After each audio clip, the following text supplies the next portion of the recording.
सतगुरु साहिब जी की जय हो। सतनाम साहिब।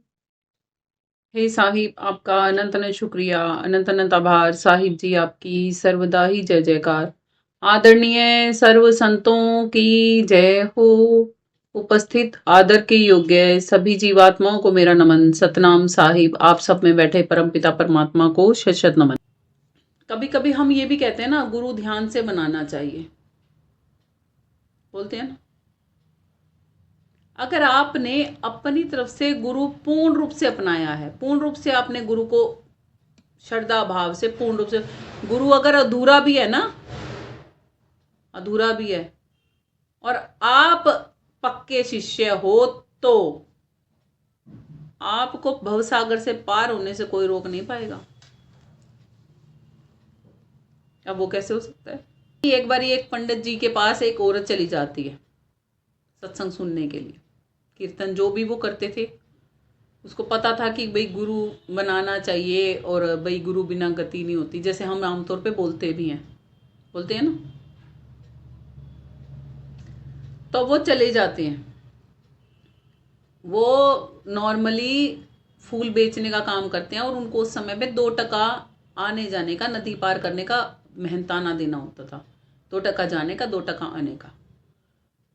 तो ऐसे ही सत्संग में जब वो सुना रहे थे, वो पंडित जी जो भी थे, वो सुना रहे थे, कहते नाम के प्रताप में इतनी शक्ति होती है कि है ना, बिना नौका के भी आप पार हो सकते हो।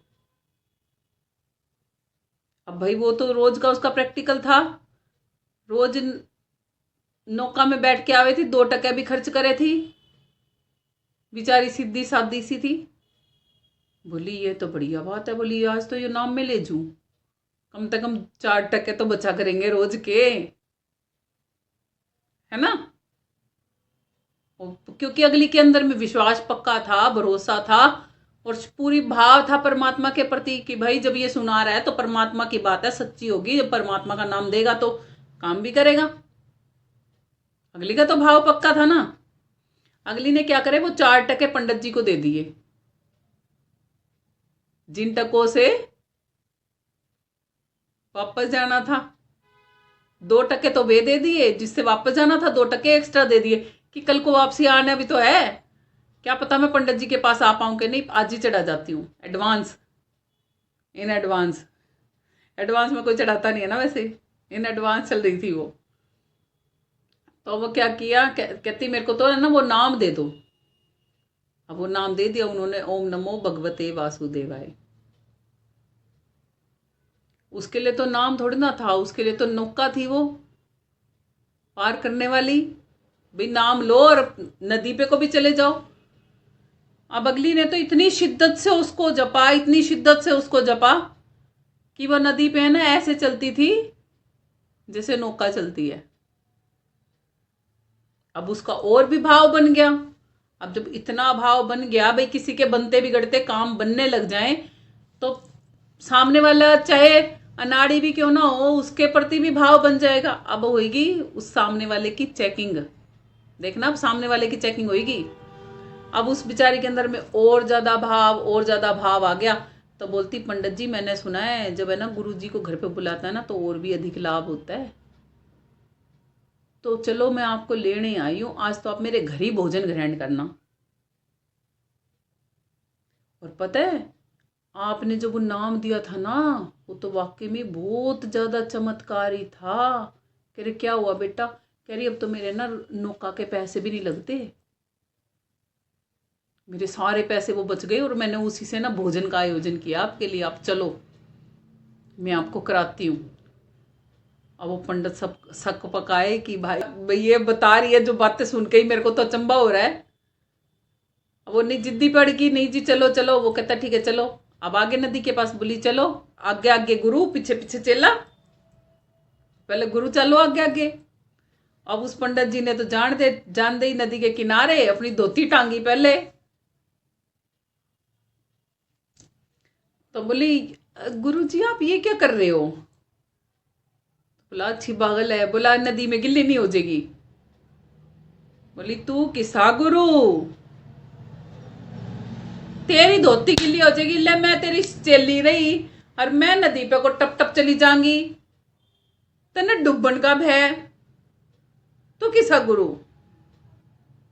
मालिक ने तो राज खोलना था ना, मालिक ने खोलना था ना वो राज सच्चाई वाला, तो क्योंकि नाम किसका था?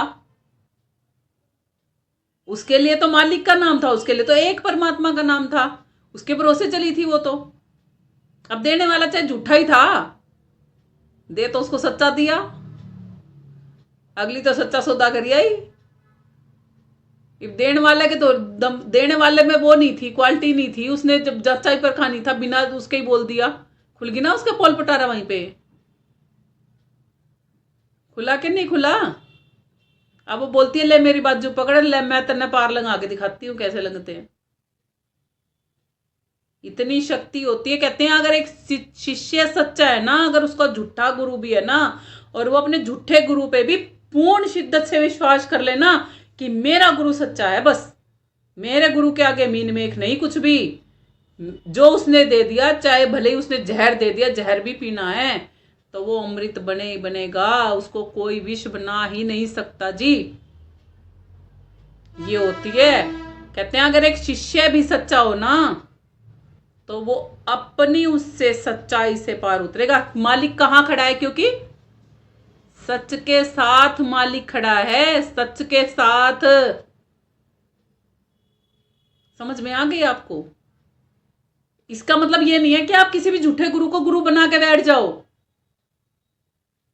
इसका मतलब केवल इतना है कि अगर आप सत्य पथ पे चल रहे हो ना, तो आपको एक ना एक दिन सामने वाले की सच्चाई वो मालिक दिखा के ही छोड़ेगा, चाहे देर सवेर हो, मगर उसकी सारी असलियत सामने आ जाती है। चोर चुराई तुमड़ी जल में डूबे नहीं, वह दाबे और वह उबरे। अरे करनी छानी न्याई। तुमड़ी होती है, एक पेड़ पे तुम्बा लगता है, उसकी बनाई जाती है, वो अंदर से खोखली होती है और लकड़ी की होती है। अब जब वो लकड़ी का वो तुम्बा सा होता है, वो डूबेगा थोड़ी ना अंदर। कह रहे किसी चोर ने वो चुरा लिया और वो दबा रहा है पानी में, कुएं में गिर के, कि भी ये डूब जाए। लोग पीछे पड़ गए, चोर चोर चोर चोर। कह रहे वो तो दबा रहा है उसको कि वो डूब जाए, और वो डूबे नहीं, क्योंकि वो तो लकड़ी है, वो डूबेगी कैसे? कह रहे वह दाबे वह उभरे, वो ऊपर उभर रहा है। क्यों भर रहा है? क्योंकि क्या नहीं किया? अपनी करनी करनी नहीं देखी कि कैसी कर दी। भाई वो चीज डुबा के, वो चीज तू डुबाना चाह रहा है जो कभी डूबती ही नहीं। सत्य इसी प्रकार से समझना। हजारों झूठ कोई बोलता होगा ना, हजारों झूठ उस एक सच पे भारी पड़ जाएंगे, वो सारे झूठ डूब जाएंगे, वो सच डूबेगा नहीं। झूठ को तैरने के लिए भी सच का धरातल चाहिए होता है। पानी पे जो जहाज चलते हैं ना,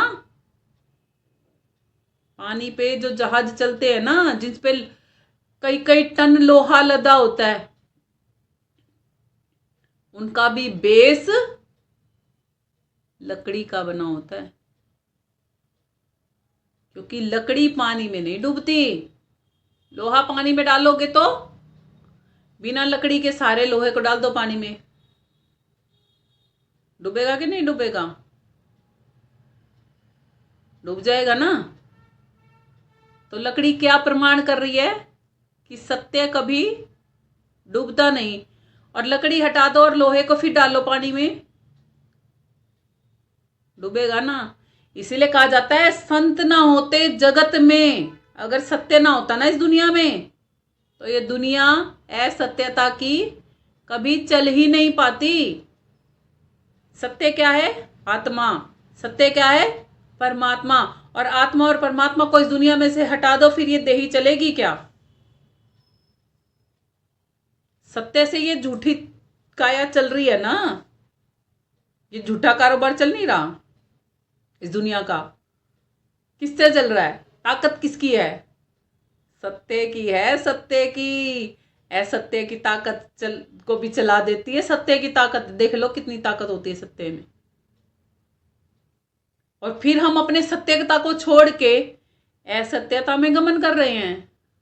लकड़ी अपने आप पर छोड़ के कभी लोहे का संग करके तीर सकती है? लकड़ी ऊपर बांध दो, लोहा नीचे कर दो, लोहे को तैरा देगी लकड़ी? लोहे के समेत नीचे डूब जाएगी। तब वो लकड़ी,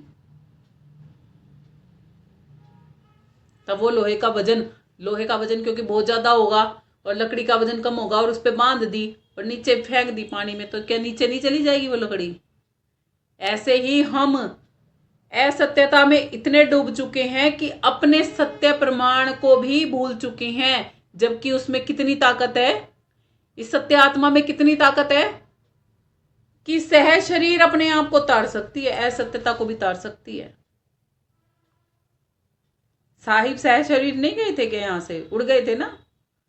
क्या कहते हैं? टोहे नहीं पाया वो शरीर। कहां गया वो शरीर? कपूर भया वो शरीर। कैसे बन गया कपूर? हमारे तो आज तक किसी ने नहीं देखा बनता हुआ कपूर। कैसे बनेगा ये शरीर कपूर? सुन के हैरानी नहीं होती? संतों के शरीर ढूंढने से भी नहीं मिलते।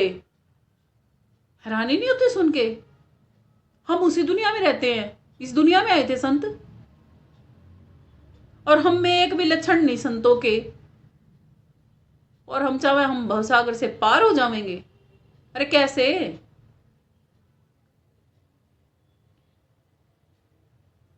इसलिए कहा जाता है दूसरों को मत देखो, बताओ कि खुद के अंदर में क्या क्या बुराइयां हैं। अपनी बुराइयों को देखोगे ना, अपना आंख से गंदा लगेगा। ये शक्ल देखने का भी खुद का ना शीशे में जी नहीं करेगा। यूं आओगा कि किसकी शक्ल देख रही हूं मैं।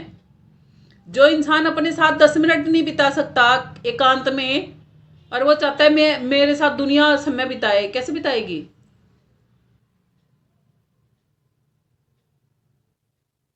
बिताएगा कोई उसके साथ समय? क्या सोचेंगे लोग? इससे पिंडा छूटे बस, कब से इससे पिंडा छूटे बस। होगा ना ऐसे ही?